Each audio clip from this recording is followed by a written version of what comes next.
비염과 축농증의 모든 것. 안녕하세요. 오늘은 비염과 축농증, 이 두 가지를 확실히 구별해 드리겠습니다. 둘 다 코에서 시작되지만 완전히 다른 질환입니다. 그럼 바로 시작해 볼까요? 비염은 코 점막에 염증이 생기는 것입니다. 먼지, 꽃가루, 동물털 같은 항원들이 코를 자극하면서 염증이 일어나고 그 결과 재채기, 콧물, 코막힘이 생기게 됩니다. 비염에는 두 가지가 있습니다. 알레르기성 비염, 알레르기 때문에 코가 붓고 염증이 생기는 상태입니다. 꽃가루나 진드기 같은 특정 항원에 반응합니다. 비알레르기성 비염, 알레르기와 상관없이 담배 연기, 화학물질, 온도 변화 같은 자극에 의해 발생하는 비염입니다. 감염성 비염도 여기에 포함됩니다. 축농증이란 축농증 혹은 부비동염은 코 주변의 부비동이라는 공간에 염증이 생기는 상태입니다. 비염이 심해지면 부비동 입구가 막히면서 분비물이 쌓이고 그 분비물이 고름으로 변하면 축농증이 시작됩니다. 중요한 점은 비염이 오래 지속되면 축농증으로 발전할 수 있다는 것입니다. 비염과 축농증의 차이점 비염, 맑은 콧물, 재채기, 코 가려움 같은 증상이 나타납니다. 주로 알레르기나 자극에 의해 발생하는 경우가 많습니다. 축농증, 누런 콧물, 두통, 안면 통증, 후비루 콧물이 목으로 넘어가는 것가 주된 증상입니다. 코막힘이 심해지고 염증이 부비동에 생겨 고름이 차는 것이 특징입니다. 비염은 가볍게 시작할 수 있지만 관리를 잘못하면 축농증으로 발전할 수 있으니 주의해야 합니다. 오늘 배운 내용을 꼭 기억해 두세요. 비염의 주요 증상과 특징. 이번에는 비염의 주요 증상과 특징에 대해 알아보겠습니다. 비염은 흔한 질환이지만 여러 가지 불편함을 가져옵니다. 어떤 증상이 나타나는지 살펴보겠습니다. 비염의 4대 증상 비염하면 떠오르는 대표적인 4가지 증상이 있습니다. 이를 통해 쉽게 알아차릴 수 있습니다. 맑은 콧물, 줄줄 흐르는 맑은 콧물로 환절기만 되면 이 증상으로 고생하는 사람이 많습니다. 재채기, 끊임없이 터지는 재채기, 특히 아침에 일어나면 더 심하지 않으신가요? 코 가려움, 코 안이 간질간질해서 자꾸 긁고 싶어질 겁니다. 이 역시 비염에서 많이 나타나는 증상 중 하나입니다. 코막힘, 한쪽이 막혔다가 반대쪽이 막히는 그 불편함, 공감하실 겁니다. 숨 쉬기가 힘들어서 답답한 것이 비염의 대표적인 특징입니다. 비염의 기타 증상 및 합병증. 비염은 여기서 끝나지 않습니다.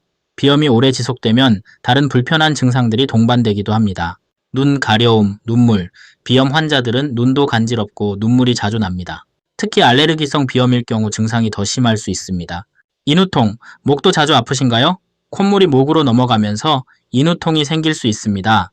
합병증, 비염이 장기화되면 중이염이나 만성비염 같은 합병증이 발생할 수 있습니다.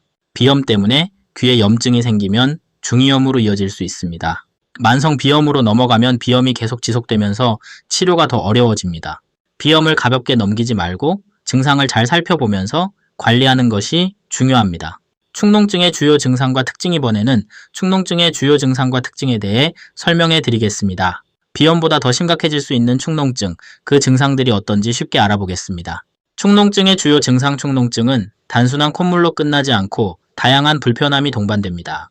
주요 증상들을 살펴보겠습니다. 누런 콧물, 맑은 콧물 대신 끈적한 누런 콧물이 계속 나오는 것이 축농증의 대표적인 증상입니다. 이 콧물은 염증 때문에 발생한 것입니다. 두통, 부비동 코 주변의 빈 공간에 염증이 차면서 생기는 두통은 축농증의 주요 불편함 중 하나입니다. 머리가 무겁고 욱신욱신할 때는 축농증을 의심해 보셔야 합니다. 안면 통증, 얼굴이 아프고 특히 이마나 광대뼈, 주위가 찌릿찌릿하거나 무거운 느낌이 들면 축농증일 가능성이 큽니다. 후비루 코 뒤로 넘어가는 점액, 콧물이 앞으로 나오지 않고 목 뒤로 넘어가는 후비루가 있을 수 있습니다. 목이 답답하고 기침이 나올 수도 있습니다. 입냄새, 축농증 환자들은 자주 입냄새가 납니다. 후비루가 원인이 되기도 하고 입안이 마르면서 구취가 생기는 경우도 많습니다. 축농증의 기타 증상 및 합병증. 축농증이 더 심해지면 추가적인 증상과 합병증이 나타날 수 있습니다. 치통, 부비동에 염증이 가득 차면 치통이 생길 수도 있습니다. 특히 위쪽 어금니 쪽이 아플 경우 축농증을 의심해 보셔야 합니다. 눈 주위 통증, 눈 주위가 욱신거리고 아픈 것도 축농증의 증상 중 하나입니다. 눈이 붓고 통증이 생긴다면 병원에 가서 진료를 받는 것이 좋습니다. 만성 축농증의 영향, 축농증이 오래 지속되면 집중력 저하와 수면 장애가 발생할 수 있습니다. 콧물 때문에 자주 깨고 머리가 무거워서 일상생활에도 영향을 미칠 수 있습니다. 피로감도 심해질 수 있습니다. 축농증은 비염에서 발전하는 경우가 많기 때문에 비염부터 잘 관리하는 것이 중요합니다. 축농증이 의심된다면 병원에 가서 치료를 꼭 받으셔야 합니다. 비염과 축농증의 진단 및 감별 방법. 이번에는 비염과 축농증을 어떻게 정확하게 진단하고 구별할 수 있는지 알려드리겠습니다. 헷갈릴 수 있지만 진단 방법을 알면 둘을 명확하게 구분할 수 있습니다. 비염의 진단 방법. 비염을 진단하는 데에는 다양한 방법이 있습니다. 특히 알레르기성 비염인지 비알레르기성 비염인지 확인하는 것이 중요합니다. 알레르기 검사, 알레르기성 비염일 경우 피부 반응 검사나 혈액 검사를 통해 어떤 항원에 반응하는지 확인합니다. 예를 들어 꽃가루나 진먼지, 진드기 같은 항원이 있는지 알아보는 검사입니다. 코 내시경 검사, 코 내부 상태를 직접 확인할 수 있는 코 내시경 검사를 통해 점막의 상태와 염증의 정도를 살펴볼 수 있습니다. 당케오 속이 얼마나 부었는지, 콧물이 어떻게 흐르고 있는지 확인하는 방법입니다. 축농증의 진단 방법. 축농증은 더 심한 염증 상태이기 때문에 비염과는 다른 진단 방법이 필요합니다. 엑스레이 막 CT, 부비동의 고름이나 염증이 얼마나 쌓였는지, 또 부비동 입구가 얼마나 막혔는지를 확인하기 위해 엑스레이나 CT를 촬영합니다. 염증이 쌓여 부비동이 꽉 차 있으면 축농증일 가능성이 높습니다. 후비루 증상 확인 및 임상적 진단, 콧물이 목 뒤로 넘어가는 후비루 증상과 함께 안면 통증, 두통 등을 종합적으로 진단합니다. 후비루는 비염보다는 축농증에서 더 자주 나타나므로 주의 깊게 살펴봐야 합니다. 비염과 축농증의 감별 진단. 비염과 축농증은 증상이 비슷하지만 몇 가지 차이점을 통해 구별할 수 있습니다. 콧물의 색과 점도, 비염일 때는 보통 맑고 묽은 콧물이 나옵니다.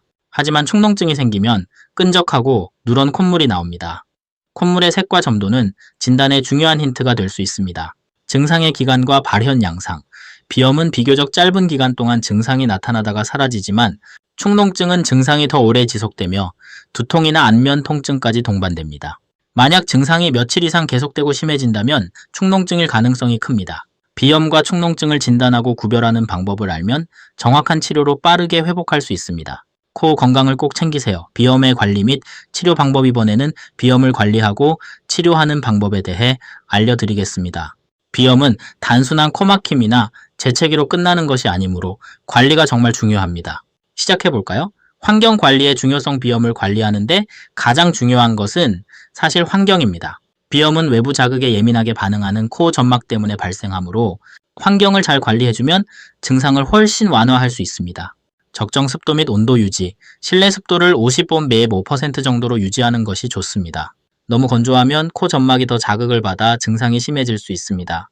온도도 너무 덥거나 춥지 않게 적당하게 유지하는 것이 중요합니다. 청결한 실내 환경 조성, 먼지나 진드기 같은 항원이 코를 자극할 수 있으므로 자주 청소하고 침구도 깨끗하게 유지해주세요. 카페트나 봉제 인형 같은 먼지가 쌓이기 쉬운 물건은 없애는 것이 좋습니다. 증상 완화를 위한 대증치료 증상이 있을 때 빠르게 완화하는 방법을 알아두면 유용합니다. 식염수 세척 및 코 세척의 올바른 방법. 코가 막혔을 때 식염수로 코를 세척하면 점막이 촉촉해지고 염증이 가라앉습니다. 스프레이형 식염수를 이용해 코에 살살 뿌리고 자연스럽게 흘러나오도록 해주세요. 코를 세게 푸는 것은 점막에 자극을 줄 수 있으니 주의해야 합니다. 항히스타민제 사용 시 주의사항.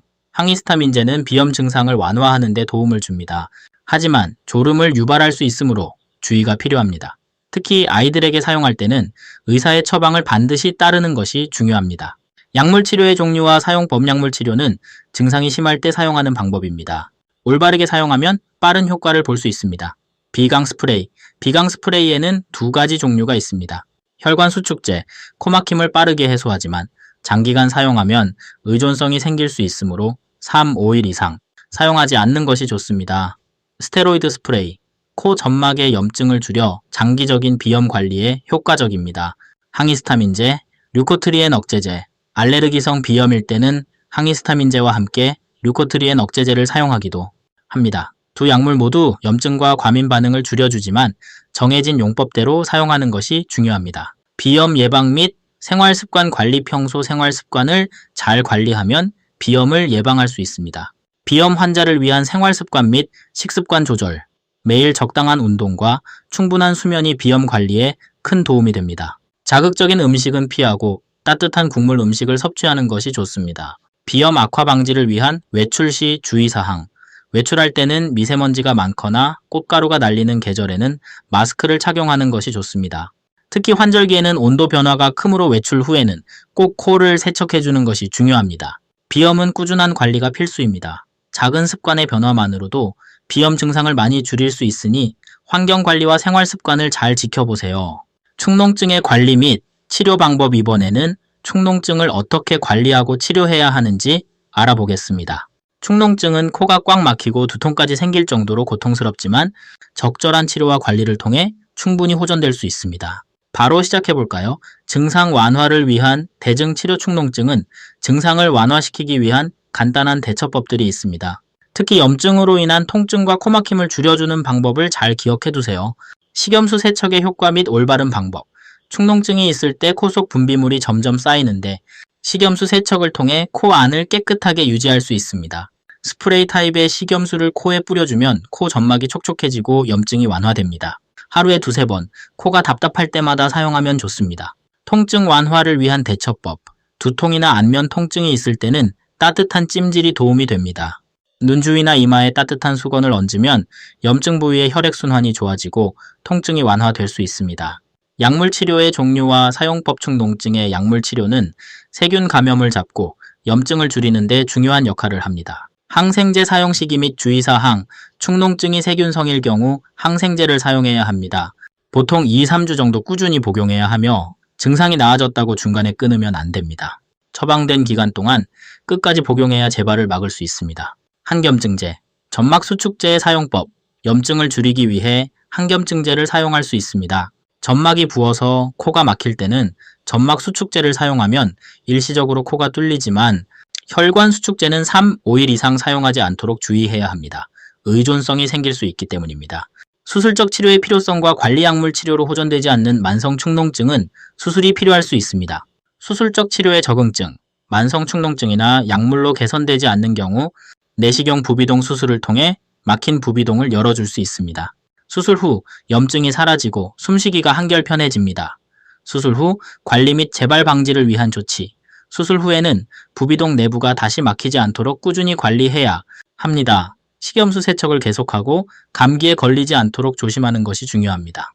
특히 코를 자주 풀지 말고 수술 후 코와 귀에 압력을 주는 행동, 심한 운동, 고개를 숙이는 자세 등을 피하는 것이 좋습니다. 축농증은 꾸준한 약물 치료와 환경 관리로 많이 호전될 수 있지만 만성화되면 수술적 치료가 필요할 수 있습니다.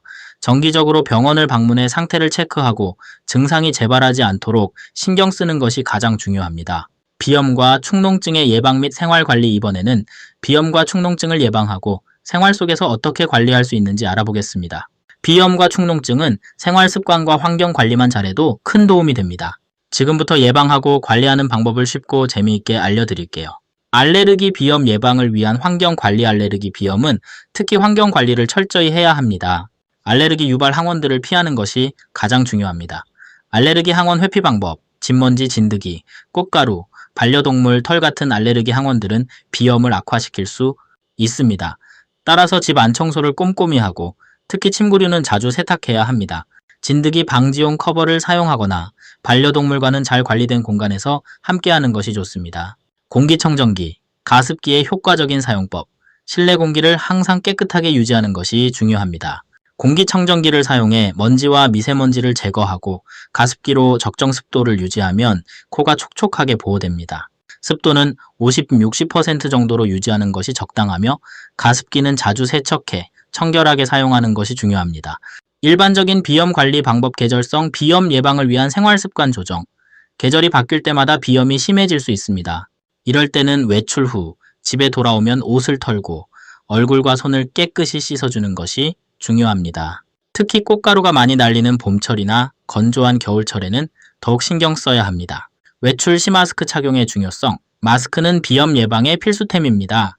미세먼지나 꽃가루가 많은 날에는 꼭 마스크를 착용해서 코를 보호해야 합니다. 마스크가 알레르기 항원이나 미세먼지로부터 코를 지켜주기 때문에 외출할 때는 항상 챙기는 것이 좋습니다. 축농증 예방을 위한 비염관리법. 축농증은 비염이 악화될 때 생기기 때문에 비염을 잘 관리하는 것이 축농증 예방의 핵심입니다. 비염 증상이 장기화될 때 축농증을 예방하는 방법. 비염이 오래 지속되면 부비동까지 염증이 번질 수 있습니다. 이럴 때는 코 세척을 자주 해주고 코막힘이 심해지면 미리 병원을 찾아야 합니다. 초기 비염 증상을 방치하지 않는 것이 중요합니다. 코 세척과 비염 관리의 중요성. 코 세척은 비염이 축농증으로 발전하지 않도록 도와주는 최고의 방법입니다. 식염수를 사용해 코를 자주 세척하면 코 안이 깨끗하게 유지되고 염증이 번지는 것을 막아줍니다. 비염이 있다면 꾸준히 세척을 하고 건조해지지 않도록 습도 조절도 함께 해줘야 합니다. 비염과 축농증은 평소 생활 속 작은 실천들이 예방에 큰 도움을 줍니다.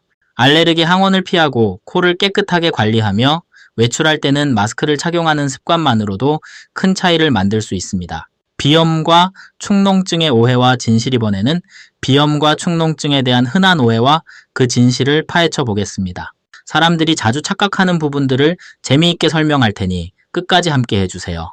비염은 단순한 감기와 같다. 비염은 그냥 감기야. 시간 지나면 나아. 라고 생각한다면 큰 오해입니다. 비염과 감기는 완전히 다른 질환입니다. 비염과 감기의 차이점. 감기는 바이러스에 의한 일시적인 감염으로 1, 2주 내에 저절로 좋아지지만 비염은 알레르기나 환경 자극에 의해 생기며 만성화될 수 있습니다. 감기는 열이 나기도 하지만 비염은 주로 코막힘, 재채기, 콧물 같은 증상만 지속되는 특징이 있습니다. 비염의 만성화와 합병증 위험. 비염을 방치하면 만성비염으로 발전할 수 있고 중이염, 부비동염, 축농증 같은 합병증으로 이어질 수 있습니다. 그래서 비염은 감기처럼 가볍게 여겨서는 안 됩니다. 축농증은 누런 콧물만 나오면 진단할 수 있다. 누런 콧물만 나온다고 무조건 축농증은 아닙니다. 축농증 진단에 필요한 복합적인 증상 및 검사 설명. 축농증은 누런 콧물 외에도 두통, 안면 통증, 후비루 같은 여러 증상이 함께 나타나야 합니다. 또한 부비동에 염증이 있는지 확인하기 위해 엑스레이나 CT 검사를 통해 상태를 정확히 파악해야 합니다. 단순히 콧물색만으로는 축농증을 진단하기 어렵습니다. 알레르기 비염은 아이가 크면 자연스럽게 사라진다? 아이들 비염은 크면 없어져 라는 말을 많이 들어보셨을 겁니다. 알레르기 비염의 자연 경과와 성인 비염의 발생 가능성. 물론 일부 아이들은 성장하면서 증상이 호전되기도 하지만 많은 경우 성인 비염으로 이어질 가능성도 있습니다. 알레르기 비염은 면역체계의 과민 반응으로 생기는 문제이기 때문에 나이를 먹는다고 자연스럽게 사라지지 않습니다. 그렇기 때문에 비염이 있는 아이는 꾸준한 관리가 필요합니다. 비염과 축농증은 모두 같은 질환이다. 비염과 축농증을 같은 질환으로 생각하는 사람들이 많지만 사실은 완전히 다른 질환입니다. 비염과 축농증의 정의와 차이점. 비염은 코 점막의 염증이 중심인 질환이고 축농증은 부비동 코 주변 공간의 염증과 고름이 차는 질환입니다. 쉽게 말해 비염이 심해지면 축농증으로 이어질 수 있지만 둘은 엄연히 다른 질환입니다. 비염은 주로 재채기, 맑은 콧물이 동반되지만 축농증은 두통, 누런 콧물, 안면 통증 같은 증상이 특징입니다.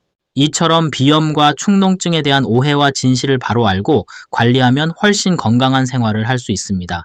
무엇보다 내 몸 상태를 정확히 알고 관리하는 것이 제일 중요하니 앞으로는 오해하지 말고 제대로 관리해보세요. 비염 및 축농증 치료 후 관리 및 재발 방지. 오늘은 비염과 축농증 치료 후 어떻게 관리해야 하고 재발을 막는 방법에 대해 이야기해보겠습니다. 치료가 끝났다고 끝이 아닙니다. 올바른 관리를 통해 재발을 막는 것이 정말 중요합니다. 하나씩 살펴보겠습니다.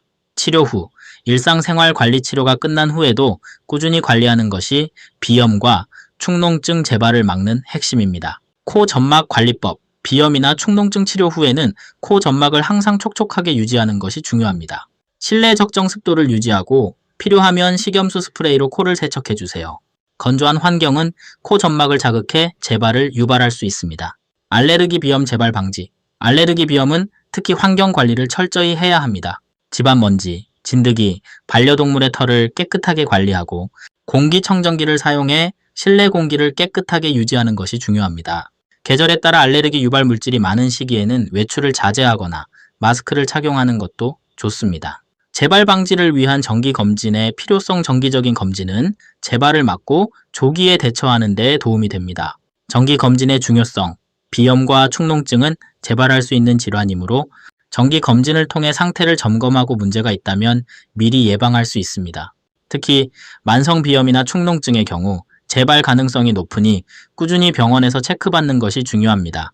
감기, 비염, 축농증의 재발 가능성. 감기나 비염이 반복되면 축농증으로 이어질 수 있으므로 감기가 자주 걸리는 경우 비염 관리를 더욱 철저히 해야 합니다. 감기 초기부터 코 세척과 충분한 휴식을 통해 비염으로 이어지지 않도록 예방하는 것이 중요합니다. 꾸준한 관리와 정기적인 체크가 비염과 축농증 재발을 방지하는 데 큰 도움이 됩니다. 비염과 축농증의 마무리 및 권장사항. 비염과 축농증 치료의 목표. 비염과 축농증 치료의 궁극적인 목표는 무엇일까요? 증상 완화와 삶의 질 향상. 비염과 축농증은 일상생활에 큰 불편을 줄 수 있습니다. 치료를 통해 코막힘, 두통 등의 불편함을 줄이고 삶의 질을 높이는 것이 목표입니다. 증상이 완화되면 일상생활이 훨씬 편해지고 집중력도 높아질 것입니다. 가정 내에서 할 수 있는 간단한 치료 및 예방 방법집에서도 쉽게 실천할 수 있는 방법들이 있습니다. 코 세척. 식염수 스프레이를 이용한 코 세척은 코 속의 먼지와 자극 물질을 제거해주고 비염이나 축농증의 재발을 방지해줍니다. 매일 아침, 저녁으로 꾸준히 실천하면 좋습니다. 생활습관 관리. 규칙적인 생활과 충분한 수면은 면역력을 높여주며 비염과 축농증의 재발을 막는 데 도움이 됩니다. 또한 알레르기 유발 요인을 피하는 생활습관을 실천하는 것이 중요합니다. 정기적인 진료와 의사의 조언이 필요한 경우 치료 후에도 증상이 지속되거나 재발할 경우 반드시 의사와 상의해야 합니다. 만성화된 증상. 만약 비염이나 축농증 증상이 만성화되었다면 의사와 꾸준히 상담하여 장기적인 치료 계획을 세우는 것이 중요합니다. 약물 사용에 대한 지속적 조언.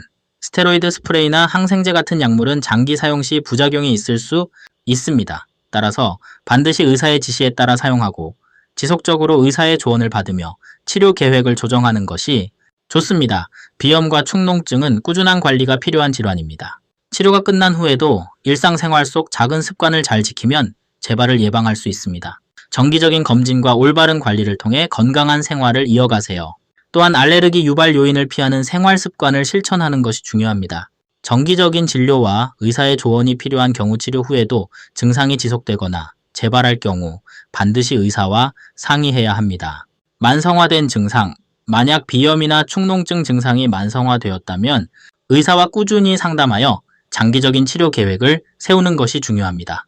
약물 사용에 대한 지속적 조언. 스테로이드 스프레이나 항생제 같은 약물은 장기 사용 시 부작용이 있을 수 있습니다. 따라서 반드시 의사의 지시에 따라 사용하고 지속적으로 의사의 조언을 받으며 치료 계획을 조정하는 것이 좋습니다. 제 비염과 축농증은 꾸준한 관리가 필요한 질환입니다. 치료가 끝난 후에도 일상생활 속 작은 습관을 잘 지키면 재발을 예방할 수 있습니다. 정기적인 검진과 올바른 관리를 통해 건강한 생활을 이어가세요.